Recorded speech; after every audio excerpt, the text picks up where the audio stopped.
Badagry, located in the southwestern part of Nigeria, a boundary town between Nigeria and Republic of Benin.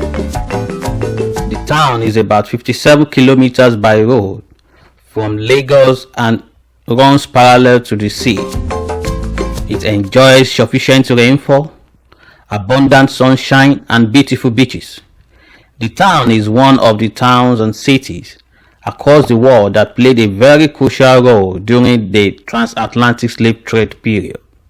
There are different heritage sites within Badagry that present generations engage with to understand the experiences during the transatlantic slave trade. Slave Heritage Monument at Badagry Heritage Museum, expressing freedom from slavery and oppression. Seriki William Abbas Slave Heritage Museum, located in Badagry, also known as Badagry Barracoon Museum. The barracoons are small confinement where slaves are kept before they are transported in chains to the slave ships. Several artworks of the slave relics at Seriki Abbas Museum. Ruins of fired bricks used to build during the slave period. Monument of Seriki William Abbas. Some of the chains and shackles used on captured slaves. Foreign ceramic pots on display within Seriki William Abbas Museum.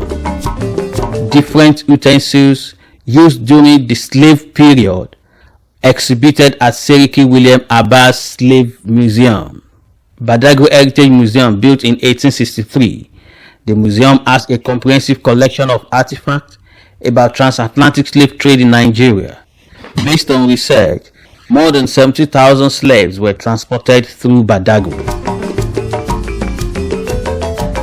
A slave drinking pot at the Badagry Heritage Museum. The Mobi Royal Family Original Slave Relic Museum, a small museum housed in a 19th century colonial building. It showcases the role of local Chief Mobi in the enslavement of local Africans during the transatlantic slave trade, as well as the role of his son and successor in abolishing slavery in the area. A drinking pot used by slaves at the Mobi Slave Relic Museum. Here is called the Point of No Return, located on Berifu Island. This was the gateway for transporting slaves from the coast of Badagry to Europe and America. This is the last point of contact of slaves on African soil.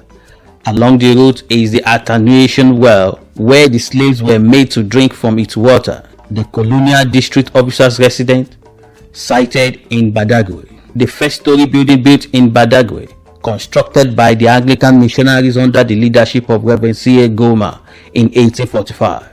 An African missionary and a liberated slave, Reverend Samuel Ajayi Crowder, translated the English Bible into Yoruba language inside the building in 1846. The first English and Yoruba Bibles in Nigeria.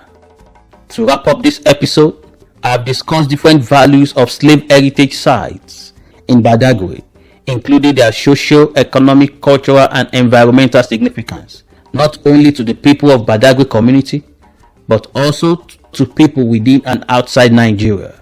In the next episode, I will take you on a journey on how climate change impacts the values of the heritage sites we discussed in episodes 1 to 3. Thank you for viewing and see you in episode 4.